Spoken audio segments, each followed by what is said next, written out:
तेरी छोटी सी एक भूल ने सारा गुलशन जला दिया।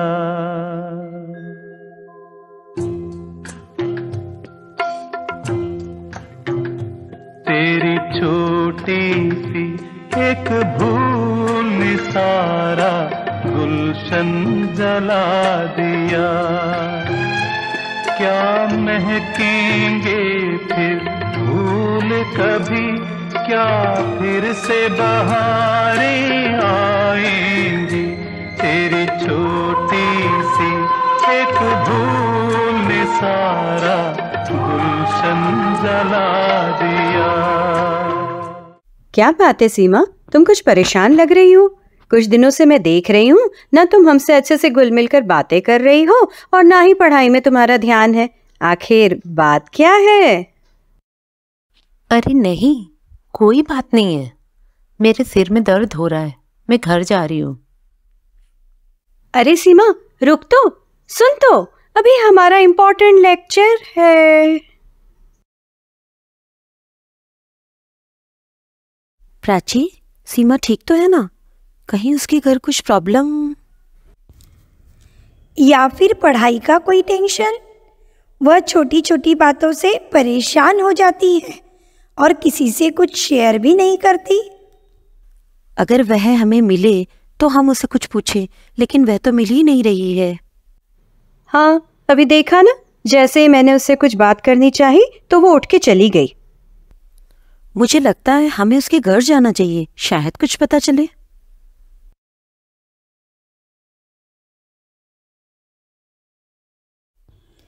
अरे सीमा, तुम यहाँ क्या कर रही हो?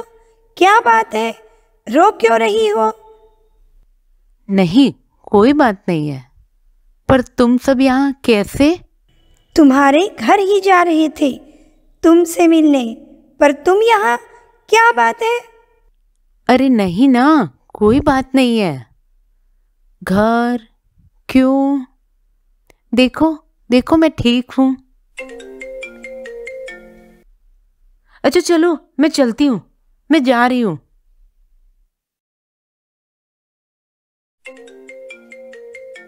हेलो गीता, क्या बात है? जय, जय, तुझे कुछ मालूम पड़ा क्या? सीमा ने खुदकुशी करने की कोशिश की और आईसीयू में है। अभी प्राची का कॉल आया था।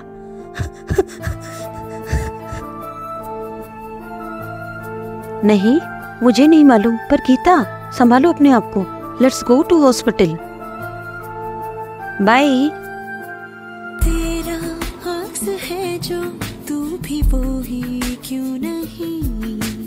जैसी तेरी सूरत वैसी सीरत क्यों नहीं। पिछले कुछ दिनों से वो परेशान थी। हमने बहुत कोशिश की पर उसने कुछ नहीं बताया। एकदम कटी कटी सी रहने लगी थी। हमने उससे कहा, अगर तुम पढ़ाई को लेकर परेशान हो तो चिंता मत करो बेटा, बताओ रास्ता निकालते हैं। और अगर कोई और बात भी है तब भी बताओ, हमें तुम पर पूरा विश्वास है। पर उसने कुछ नहीं बताया। सीमा महेश्वरी के पेरेंट्स कहाँ हैं? जी मैडम। यह सब कुछ कैसे हुआ? आपको जो पता है वो बताइए और हमारी कुछ फॉर्मेलिटीज है वो पूरी कर दें। मैडम, हमें तो पता ही नहीं सीमा ने यह कदम क्यों उठाया। साधना, तुम इनको फॉर्म देके फॉर्मेलिटी समझा दो, जब तक मैं डॉक्टर से मिलकर आती हूँ। और तुम सीमा का फ़ोन अपनी कस्टडी में ले लो। कॉल रिकॉर्ड्स और बाकी डाटा से इन्वेस्टिगेशन में कुछ हेल्प मिल सकती है। जी मैडम।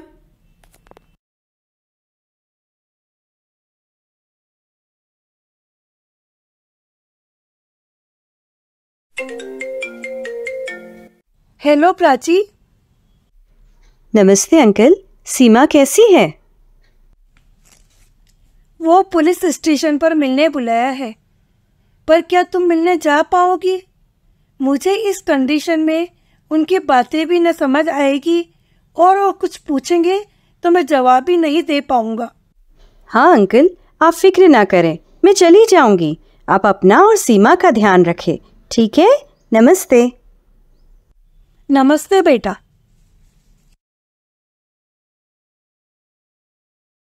मैडम, सीमा माहेश्वरी के केस में यह लोग आपसे मिलने आए हैं। सीमा साइबर फ्रॉड की शिकार हो गई थी। फ़ोन खंगालने पर कुछ चैट हिस्ट्री और SMS हिस्ट्री से पता चला कि किसी लड़के ने उसी डेटिंग ऐप की लिंक भेजी थी और APK फाइल भी, और सीमा ने शायद उस लिंक पर क्लिक कर दिया या APK फाइल पर, पता नहीं, पर वह ऐप डाउनलोड तो दिख रहा है। वहाँ उसकी किसी लड़के से दोस्ती हुई। वीडियो चैट करते वक्त उस लड़के ने उसकी कुछ तस्वीरें ले ली और अब उनके विकृत रूप देखकर उसने उन तस्वीरों को सोशल मीडिया पर डाल दी और वह उसे ब्लैकमेल भी कर रहा था।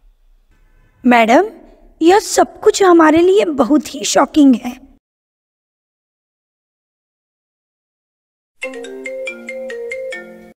हेलो जय, कहाँ हो तुम? एक बुरी खबर सुनानी है यार।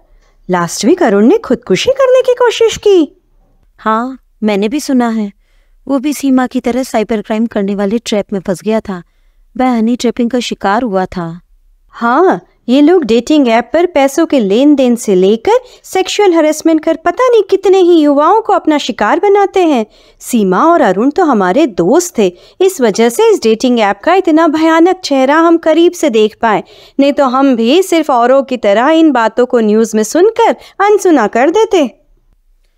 तुम सच कहती हो, पर अब इन सब बातों का क्या फायदा? हमारे दोस्त तो अपनी जान से हॉस्पिटल में जूझ रहे हैं। हाँ चलो बाय, कल मिलते हैं कॉलेज में। प्राची, कैसी हो? अरुण और सीमा के साथ जो हुआ उसका मुझे भी बहुत दुख है। अच्छा ये बताओ, इनके साथ जो ये हुआ, इन्होंने तुम्हें कुछ कहा था इस बारे में? मतलब ये सब किसने किया या कुछ और? नहीं, हमें कुछ पता नहीं चला, नहीं तो भला हम उन्हें ये कदम उठाने देते क्या? हाँ, बताने जैसे कोई बात नहीं हुई होगी या हिम्मत नहीं हुई होगी, या बात इतनी ज़्यादा बढ़ गई होगी, वरना कौन अपनी जान देना चाहेगा। हाँ साक्षी, पर अगर हम अपने दोस्तों से या मम्मी पापा से बात करें तो रास्ता निकल सकता है। क्यों, सही है ना? अच्छा चल, ओके बाय, मैं चलती हूँ। यह साक्षी क्या कह रही थी? होगा कुछ काम।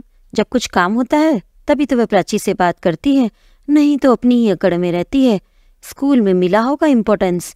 हम सब कॉलेज में आ गए हैं, बड़े हो गए हैं, पर इनमें हरकतें अभी भी बच्चों जैसी है। समझदारी नहीं आई। हाँ, समझदारी नहीं आई, लेकिन मुझे लगता है साक्षी भी सीमा और अरुण की तरह किसी मुश्किल में फंसी है। उसकी हरकतें ठीक सीमा और अरुण के जैसी ही लग रही है। अरे नहीं नहीं प्राची, तुम्हें सीमा और अरुण के हादसे की वजह से ऐसा लग रहा होगा। सभी के साथ थोड़ी ही ऐसा होता है। और अगर हो भी तो हमें क्या? वो थोड़ी ना हमसे बात करती है। उसका गुस्सा, उसकी अकड़, उसकी बातें वो ही जाने। मैंने रिसेंटली एक काउंसलर का वीडियो देखा, रुको मैं तुम्हें बताती हूँ।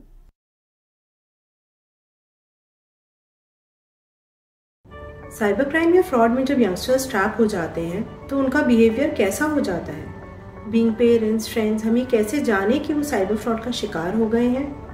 देखिए, साइबर फ्रॉड हो या किसी और परेशानी में बच्चा हो, कुछ ऐसे सिम्टम्स होते हैं जिसके आधार पर आप आइडेंटिफाई कर सकते हैं कि बच्चा परेशान है। जैसे जो उसका यूजुअल एक बिहेवियर है उससे बिल्कुल हटकर बिहेव करना, बहुत ज्यादा एंजाइटी शो करना, छोटी छोटी बातों पे चिड़चिड़ा जाना, आपके कुछ भी पूछने पर उसको तुरंत रिएक्ट कर देना, गुस्से में आ जाना, और स्पेशली अगर बच्चा साइबर से रिलेटेड किसी परेशानी में है तो वो अपने फोन पर बहुत ध्यान देता है, 2-3 सेकंड के लिए भी फोन अलग नहीं होने देता, और फोन पर जब भी वो एक्टिव है तो एक अलग लेवल की एंजाइटी और फियर उसके अंदर आपको देखने को मिलेगा। आप क्या मैसेज देना चाहेंगे आज के यूथ को जो साइबर फ्रॉड में फंस चुके हैं, किसी से कुछ शेयर नहीं करना चाहते और सुसाइड का रास्ता अपनाते हैं?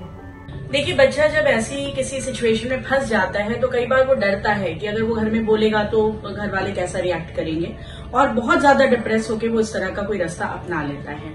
लेकिन बच्चों से मेरा ये आग्रह है कि आप अपने पेरेंट्स से बात करें, उनको सब बताएं, क्योंकि उनके पास दो ऐसी चीजें हैं जो आपके पास नहीं है। पहला उनका अनुभव और दूसरा उनके कनेक्ट्स। इन दोनों को यूज करके वो आपको रेस्क्यू कर सकते हैं, आपको बचा सकते हैं। हो सकता है आपके दोस्त आपको सपोर्ट करें, समझें, शायद पेरेंट्स आपको डांटें, लेकिन जो रेस्क्यू वाला मामला है ना, जहां पर आपको बचना है, वो आपके पेरेंट्स ही कर पाएंगे। किसी वजह से अगर आप अपने पेरेंट्स से बात नहीं कर पाते हैं तो कम से कम घर के जो बड़े हैं, बड़ा भाई हो गया या चाचा हो गए, मामा हो गए, उनसे बात करिए, उनके सामने खुलिए, उनको बताइए कि आप किस परेशानी में हैं।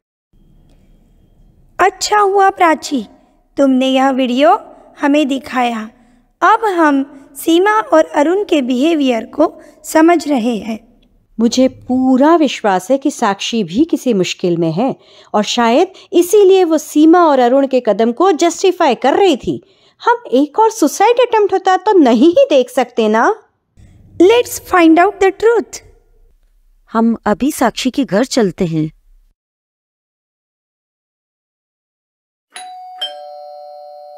अरे तुम सब यहाँ? हाँ साक्षी, तुमसे ही मिलने आए हैं। नमस्ते आंटी, क्या अंकल अभी घर आ सकते हैं? हमें आप सभी से ज़रूरी बात करनी है और हमें आपकी सहायता भी चाहिए।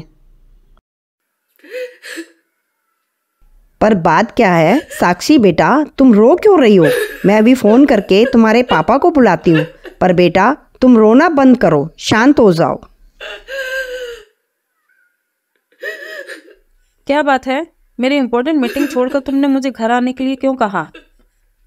बताओ बेटा, क्या बात है? आंटी, अंकल, आप परेशान मत होइए। आप जानते हैं कि हमारे दोस्त अरुण और सीमा के साथ क्या हुआ। उनके सुसाइड अटेम्प्ट के बाद हमें उनकी तकलीफ पता चली। साक्षी देखो, हम सब तुम्हारे मित्र हैं। जो भी बातें बिना डरे हमें बताओ, ज़रूर कोई रास्ता निकलेगा। अरे मम्मी पापा तो हमारे सबसे पहले मित्र और सबसे सच्चे साथी होते हैं। वे डांटते ज़रूर हैं, पर कहते हैं ना, डॉक्टर बीमारी दूर करने के लिए ही कड़वी दवाई देता है। हम सब तुम्हारे साथ हैं, तुम बिना डरे हमें बताओ। बेटा डरो मत, कोई भी बात तुम्हारे जीवन से बड़ी नहीं है और हम तुम्हारे साथ हैं। मम्मी पापा, आप दोनों ने मुझे बड़े लाड़ प्यार से पाला है, साथ ही कभी किसी चीज़ की कमी महसूस नहीं होने दी। लाड़ प्यार के साथ आपने मुझे बहुत अच्छी शिक्षा भी दी है। पर पता नहीं मम्मी पापा, मैं ये गलती कैसे कर दी। SMS के जरिए आई हुई लिंक को क्यूरियोसिटी बस क्लिक किया। वहाँ रोज़ कोई ना कोई टास्क आते थे और इनाम भी थे, तो मैंने अपने क्रेडिट कार्ड का डिटेल भी डाल दिया। शुरू में मुझे कभी 1000 तो कभी 1500 रुपये मिले। बाद में वहाँ एक कॉन्टेस्ट हुआ जिसमें हमें एक रेड और ब्लैक कलर का गाउन परचेज कर उसे पहन अपना फ़ोटो अपलोड करना था। तो मैंने भी गाउन परचेज़ किया, वो उसे पहन अपना फ़ोटो अपलोड किया, तो इनाम में मुझे स्मार्ट वॉच मिली। बाद में मैंने उन दोनों को पहनकर अपना फ़ोटो अपलोड किया। पर मम्मी पापा, अब मेरी तस्वीरों को उन गलत तस्वीरों के साथ मर्ज कर मुझे ब्लैकमेल किया गया और उनकी डिमांड पूरी करते करते मेरी क्रेडिट कार्ड की लिमिट तो कब की पूरी हो गई। 3-4 रोज से मुझे रोज ब्लैकमेल कर रहे हैं। कल दोपहर तक तो मुझसे 2 लाख रुपए मांगे। सच कहती हूँ मम्मी पापा, मैंने सिर्फ ये टाइम पास और साइड अर्निंग के लिए इस लिंक का यूज़ किया था। मुझे नहीं पता था मेरा टेम्पटेशन मुझे इतनी बड़ी मुसीबत में डाल देगा। बेटा, गलती तो हुई है ना। आप बच्चे इंडिपेंडेंट होने के चक्कर में ऐसी गलती कर बैठते हो, पर अच्छा किया तुमने हमें सब कुछ बता दिया। प्राची बेटा, you are very intelligent and very good friend. हमें तुरंत पुलिस स्टेशन चलना चाहिए। जी अंकल, हम पहल करेंगे तो और लोग भी आगे आएंगे और समझेंगे कि पुलिस के पास जाकर कंप्लेन करने से ही हल निकल सकता है। साक्षी, बिल्कुल मत डरना। ऐसे गलत काम करने वालों को पकड़वाना और उन्हें सजा दिलाना हमारा कर्तव्य है। जी, आप कहिए। यह हमारे बच्चे कॉलेज में पढ़ते हैं। पिछले दिनों इनके 2 मित्रों ने कोई ऐप की वजह से हुए साइबर फ्रॉड के चलते सुसाइड अटेम्प्ट किया। मेरी बेटी भी ऐसी साइबर क्राइम की शिकार हुई है, इसलिए हम आपसे सहायता मांगने आए हैं। जी, ये आपने बहुत अच्छा किया कि आप यहाँ आए। अक्सर बच्चे और बड़े बदनामी के डर से यह सब बात छुपाते हैं और हमारे पास एफआईआर करते ही नहीं। पता नहीं ऐसे कितने मामले होंगे। आप बैठिए, सब कुछ विस्तार से बताइए, हम आपकी सहायता अवश्य करेंगे। साक्षी, आप डरो मत। आपको जिस नंबर से मैसेज आ रहे उस पर फ़ोन करो और पैसे देने के लिए कहाँ और कैसे आना है ये भी पूछो। मैं तब तक इनके फ़ोन सर्विलांस पर डाल देती हूँ। साक्षी, तुम्हें कम से कम 2 मिनट तक उनसे बात करनी है। Okay madam.